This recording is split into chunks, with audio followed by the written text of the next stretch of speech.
જે ગુજરાતનો દ્વારકા વિશ્વ પ્રસિદ્ધ છે એવી સેમ દ્વારકા આપણે અહીં વિરારમાં ઊભી કરી. તો આનું પ્રયોજન શું? તમને કઈ રીતે એનો વિચાર આવ્યો અને કઈ રીતે પૂર્ણ થઈ અને ક્યારથી આ શરૂ કર્યું? આમ તો નાનપણથી જ ઘરમાં બધા જ મારા દાદીમાં દાદા મમ્મી બધા ભક્તિમય વાતાવરણ જ હતું. અને શ્રી કૃષ્ણ ભગવાનની એકદમ સ્ટ્રોંગલી ભક્તિ આપણે કહીએ, પૂજાપાઠને એવું બધું તો કરતા, પરંતુ આપણે કહીએ કે જીવનમાં ક્યાંક કંઈક તમને સંકટ આવે ત્યારે ભગવાનને એવી રીતના આપણે પકડી લઈએ કે બસ હવે તારા સિવાય કોઈ નથી. એવું લગ્ન પછી એવો એક ઇન્સિડન્ટ બન્યો કે જે સમયે મારે ભગવાનના ચરણ પકડવા એટલે એકદમ ઘટ્ટ પકડવા સિવાય કોઈ ઈલાજ નહોતો. એમાં અમુક આધ્યાત્મિક ગુરુઓએ મને શ્રીમદ ભાગવત ગીતાનું પઠન કરવાનું કહ્યું.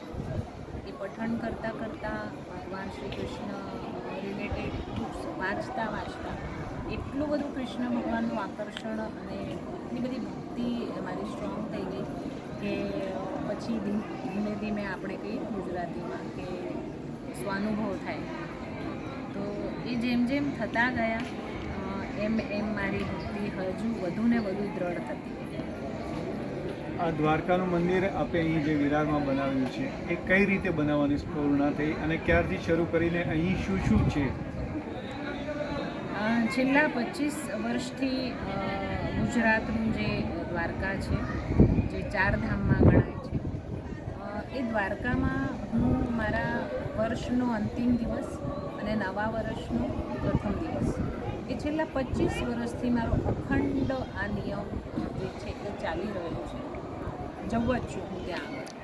દ્વારકાધીશ પાસે દ્વારકા જતાં આપણે કેવું ભગવાન સાથે વાતચીત પણ કરતા હોઈએ અંદરથી. તો એકવાર એમ મનમાં આવ્યું, ભગવાનને કહ્યું કે હમણાં તો જ્યાં સુધી મારા હાથ પગ ચાલે છે દોડી આવું છું અહીંયા દ્વારકા, પરંતુ ઉંમર થઈ જશે પછી કદાચ આટલું નહીં દોડી શકું, મુંબઈથી દ્વારકા સુધી પ્રવાસ નહીં કરી શકું, તો પછી મારે દ્વારકાધીશ મને મારા નજીક જોઈએ. તો કેમ નહીં તમે જ અહીંયા આવી જાઓ વિરારમાં. એવો મનમાં સહજ વિચાર આવ્યો કે આપણે નાનું અમથું દ્વારકાધીશનું મંદિર બનાવીએ, આપણી જે જગ્યા હોય ત્યાં આગળ બનાવી અને પછી ઉંમર થઈ જશે તો ભક્તિ કરશું. તો આ વિચાર મેં મારા પતિ શ્રી હિતેન્દ્ર ઠાકોરજીના સામે મૂક્યો. તો એમને મને એમ કહ્યું કે નાનું અમથું શું કરવા, ફક્ત તારા માટે જ શું કરવા, આપણે સારું એવું મોટું મંદિર બનાવીએ જેને કરીને દ્વારકાધીશના જે ભક્તો દ્વારકા નથી જઈ શકતા એ લોકોને પણ લાભ થાય. તો એ રીતના એમના સહકારથી, એમના સાથથી આજે જે તમે દ્વારકાધીશનું મંદિર જોઈ રહ્યા છો. એટલે જેમ ડાકોરમાં ભોળાનાથ ઠાકોરજીને લઈ આવે, જે એવું કહી શકાય કે કલયુગમાં પ્રભુએ મારી વિનંતી સાંભળી અને અહીંયા આવીને વિરાજમાન થયા. આ મંદિર કેટલું મોટું અને અહીં કઈ કઈ પ્રતિમાઓ છે અને અંદાજે કેટલા ખર્ચમાં બને? જુઓ, તમે ખર્ચનો જો મને પ્રશ્ન કરશો તો હું એમ કહીશ કે ક્ષમતા હોવા છતાં આ મંદિર હું કરી શકતી નહોતી. પછી જેમ એક બાળક પોતાના માતા પિતા પાસે જીદ કરે ને કે મને આ જોઈએ જ છે, એમ દ્વારકાધીશ પાસે મેં જીદ કરી કે તમે નહીં આવો તો તમને તો સૌથી પ્રિય છે શૃંગાર. એ શૃંગાર જ હું આજથી છોડી દઉં છું. મેં સોનું પહેરવાનું છોડી દીધું, સિલ્ક પહેરવાનું છોડી દીધું અને ભગવાને પણ મારી પરીક્ષા લીધી. 12 વર્ષ લાગ્યા આ મંદિરને બનતા. આ બધું કહું છું, ક્ષમતા હોવા છતાં કંઈક ને કંઈક વિઘ્ન આવતા રહ્યા અને જેના લીધે મંદિરની શરૂઆત નથી થતી. પછી એકદમ જીદ કરી ભગવાન પાસે, તમારે આવવું જ પડશે. એ તો આજથી મેં શ્રીંગારનો ત્યાગ કર્યો. તો 12 વર્ષ મેં ત્યાગી દીધું હતું. સોનું, સિલ્ક જે સ્ત્રીઓને બહુ જ પસંદ છે. તો દ્વારકાધીશે મારી બરોબર પરીક્ષા લીધી પણ આવ્યા ખરા. અચ્છા, જે ભગવાનનું સ્વરૂપ છે એ તમે અહીંયા દ્વારકા કરતાં અલગ રાખ્યું છે. તો એનું કોઈ ખાસ કારણ? એમાં તમે કહી શકો કે એક પાગલ જેવી ભક્તિ હોય ને. ભગવાનનું શ્રી કૃષ્ણ ભગવાનના કોઈ પણ મંદિરે તમે જાઓ તો તમને ભગવાન વાંસળી લઈને ઊભા જ દેખાશે. એટલે જેમ ભગવાન સાથે વાતો કરતાં કરતાં મેં કીધું તું તો યુગોના યુગો ઊભો જ છે, હવે હું તારા પગ નહીં દુખવા દઉં, હવે તને ઊભો નહીં રાખું. અને લોકો દ્વારકામાં જય દ્વારકાધીશ, રાજાધિરાજ દ્વારકાધીશ બોલે છે, તો પછી તું રાજા તરીકે કેમ ના બેસે? મારી કલ્પનાઓમાંથી મેં એક પદ્મશ્રી એવોર્ડ મળેલા આર્ટિસ્ટ છે વાસુદેવ કામત સર, એમને મેં મારા બધા વિચારો એમની સામે વ્યક્ત કર્યા કે મને દ્વારકાધીશ એવા જોઈએ કે જે સિંહાસન પર બિરાજમાન હોય, એક રાજાના સ્વરૂપમાં એ દેખાવા જોઈએ અને લોકોને બસ શાંતિથી બેઠા બેઠા આશીર્વાદ આપે. ત્યારે એમને મને 5-6 એવા સ્કેચીસ બનાવીને આપ્યા. એમાંથી મને આ વધારે પસંદ પડ્યો અને મારું એવું કહેવું હતું કે એમની આંખોમાં કરુણા દેખાય. જે ભક્ત આવે એને એમ લાગે કે દ્વારકાધીશ અમારી સામે જોઈ રહ્યા છે, અમને મુસ્કાન સાથે આશીર્વાદ આપી રહ્યા છે. એમાંથી આ સ્વરૂપ નિર્માણ થયું છે. આપણે અહંકાર ન કરી શકીએ કે આપણી કલ્પનાઓમાંથી સાકાર થયું છે. એમ કહી શકાય કે દ્વારકાધીશને પોતાને આ રીતે જ અહીંયા આગળ બેસવું. તમને પ્રેરણા આપી આપણે? આ મંદિર અહીં બની ગયું, દ્વારકાધીશ બિરાજમાન થઈ ગયા. આ ઉપરાંત હવે અહીં બીજું શું શું આકાર પામવાનું છે? અહીંયા આગળ જો અમારો તો વિચાર છે ભગવાન જો સેવા કરાવે અમારા પાસે તો એક જે આપણા ભારત માટે તો શ્રાપરૂપ કહી શકાય, વૃદ્ધાશ્રમની આજકાલ જરૂર છે. અને ઘણીવાર એવું થાય કે બાળકો ફોરેન જોબ કરવા ગયા હોય અને મા બાપને ન સંભાળી શકતા, તો એમને એવું એક સ્થાન જોઈએ કે જ્યાં આપણા મા બાપ સચવાઈ રહે. એ રીતનું એક સુંદર મજાનું વૃદ્ધાશ્રમ કરવાનો વિચાર છે, અનાથ આશ્રમ કરવાનો વિચાર છે, અનાથ બાળકોને સાચવવાનો વિચાર છે. પ્રભુ આજ્ઞા કરશે, પ્રેરણા કરશે, ક્ષમતા આપશે તો આગળ જતાં આ રીતે કરવું છે. અને ભક્તો માટે ઘણા ભક્તો અમને પૂછે છે કે આવા સુંદર વાતાવરણમાં, આ પ્રભુમય વાતાવરણમાં, ભક્તિમય વાતાવરણમાં જો અમારે રોકાવું હોય તો તમારી કઈ વ્યવસ્થા છે? તો અમે એ પણ થોડું ધ્યાનમાં રાખ્યું છે કે ભક્તો આવી અને આ જગ્યાએ રહી શકે, ભક્તિમય વાતાવરણમાં વિતાવી શકે એવી પણ વ્યવસ્થા કરવાની. પ્રેરણાબેન, આપ પોલિટિક્સમાં હતા, આપ વસઈ વિરારના મેયર પણ રહી ચૂક્યા છો, તો વસઈ વિરારની જનતા માટે અને ખાસ તો અહીં મુંબઈ અને આસપાસના વિસ્તાર માટે મંદિર તો બનાવ્યું, પરંતુ અહીંની જે ખાસ કેટલીક સમસ્યાઓ છે, જેમ કે પાણી, રોડ, રસ્તા, મકાન અને એ ભવિષ્યની યોજનાઓ માટે સાહેબની પાછું અત્યારે પાર્ટી જે છે જીતેન્દ્રભાઈની સત્તામાં આવી છે, તો એમાં શું હજી પણ આપ રાજકારણમાં સક્રિય રહીને લોકોને આ સમસ્યા દૂર કરવા? છેલ્લા 35 વર્ષથી અમે રાજકારણમાં છીએ અને જે લોકોની મૂળભૂત જરૂરિયાતો છે એને પૂરી કરવાની પૂરેપૂરી કોશિશ કરીએ છીએ. પણ તમે જોયું હશે કે વસઈ વિરારમાં ઝડપથી વસ્તી વધારો થઈ રહ્યો છે. એના લીધે તમે જેટલું પણ કરો કંઈક ને કંઈક તો સામે આવીને એક સમસ્યા તમે એનું નિવારણ કરો, બીજી આવીને ઊભી રહે. પણ છેલ્લા 35 વર્ષથી આ સેવામાં છીએ અને લોકોએ આ વખતે એક થોડો બદલાવ લાવીને જોયું, પરંતુ કદાચ એમના મનનું સમાધાન ન થયું. એટલે આ વખતની મહાનગરપાલિકામાં ફરી લોકોએ મારા પર વિશ્વાસ રાખ્યો, મારી પર અપેક્ષાના નજરોથી જોવે છે.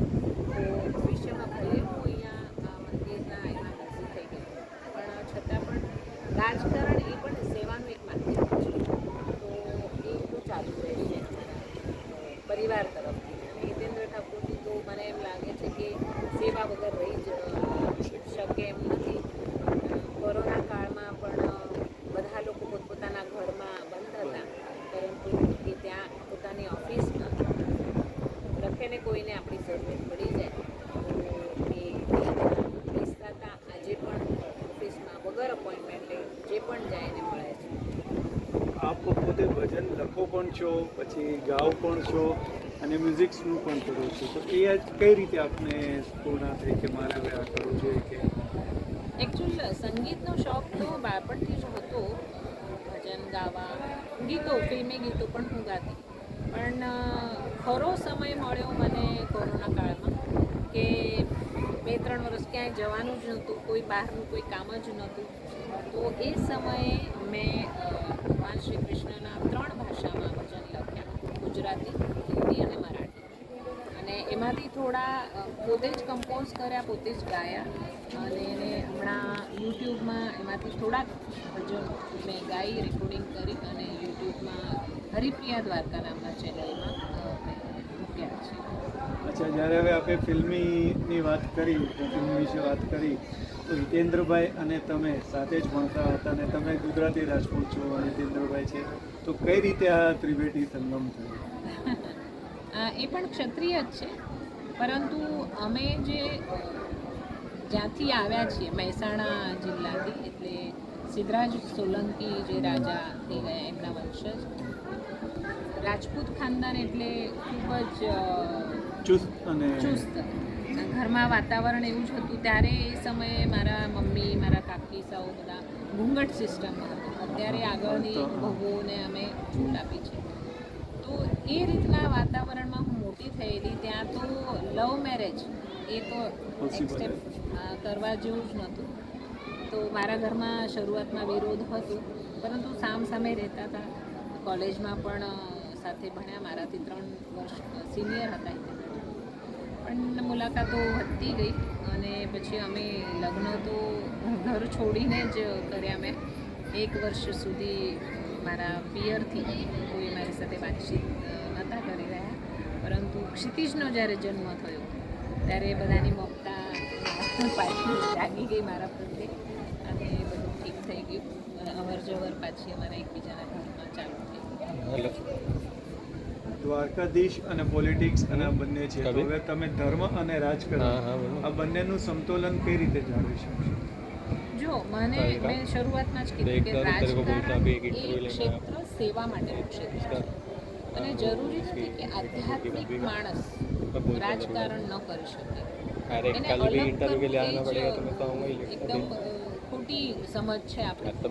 આધ્યાત્મિક માણસ પોતાનું ખૂબ મનથી અને સચ્ચાઈથી રાજકારણ કરી શકે, સેવા કરી શકે.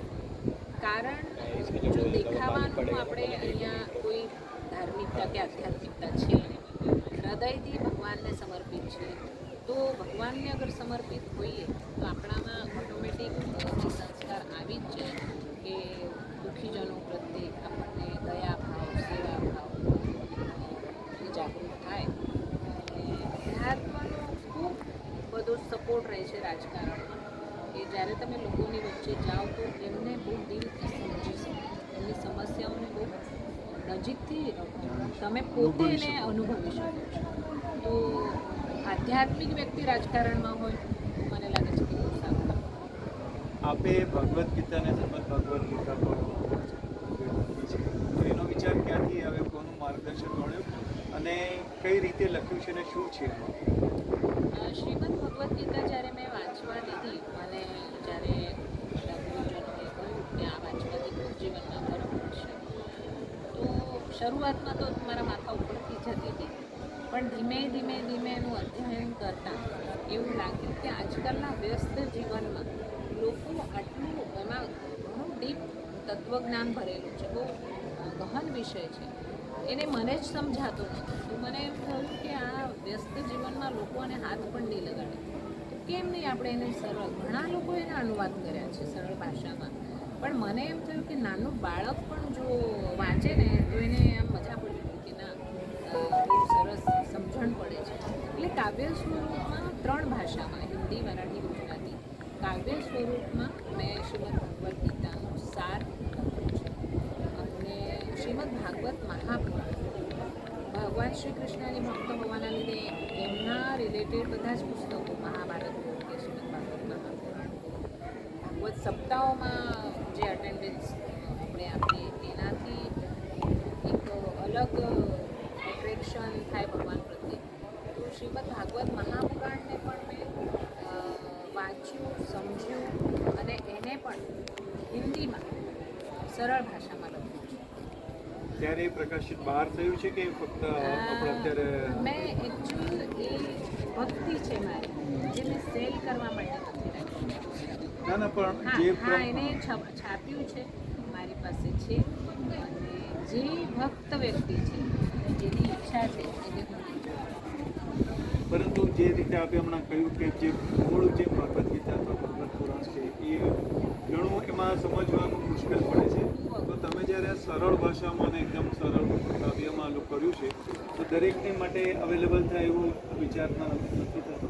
હા, ભલે આપણે એક હવે- એનો હવે- નજીવી કિંમત અને જે હકીકતમાં હા, હવે મને એમ થાય છે કે આ મંદિર આપણે કર્યું છે તો ભગવાન વિશે જાણવાની લોકોને તક મળે સરળ ભાષામાં. તો હવે એને કોપીરાઇટ્સ વગેરે વિચાર કરશું, કરાવી અને નોમિનલી એ લાઇબ્રેરી જેવું બનાવીને પણ આપણે અહીંયા મૂકી શકીએ કે જેથી લોકો હવે જે છે તમે અમારા દર્શક અને વાચક માટે તમારું મન ગમતું જે પણ એક ટુકડું જે હોય એ આમ તો રાધાકૃષ્ણના તમે ખાસ ઘરમાં પણ છે. હૃદયથી લખેલા ગીતો છે બધા, અને ભગવાન શ્રી કૃષ્ણની પ્રેરણાથી લખાયા છે. પણ તમને ગુજરાતી બે સંભળાવી દઉં. છબી અધૂરી મનમાં મારા જન્મોથી સંઘરી રાખી છે. છબી અધૂરી મનમાં મારા જન્મોથી સંઘરી રાખી છે. આવશે પૂરી કરવા મોહન, આવશે પૂરી કરવા મોહન, રેખા જે આખી છે. છબી અધૂરી મનમાં મારા જન્મોથી સંઘરી રાખી છે. આ છે પ્રવીણાબેન ઠાકુર, જેઓ ખૂબ જ મોટા ઘરમાંથી પણ આવે છે, પરંતુ આપણી સાથે એક સામાન્ય આપણે કહી શકાય કે રાધા મીરાના સ્વરૂપમાં અહીં આજે બેઠા છે. દ્વારકાના મંદિરમાં જ આપણે બેઠા છે અને અહીં દ્વારકાધીશને સિંહાસન પર બિરાજમાન કર્યા છે. તો તેમની સાથે આપણે વાર્તાલાપ કર્યો, તેમની વિશે, મંદિર વિશે અને ઘણી વાતો જાણી. ભવિષ્યમાં પણ આપણે આવી જ રીતે પાછા એમની સાથે મુલાકાત કરીશું અને જાણતા રહીશું. જય શ્રી કૃષ્ણ. જય શ્રી કૃષ્ણ.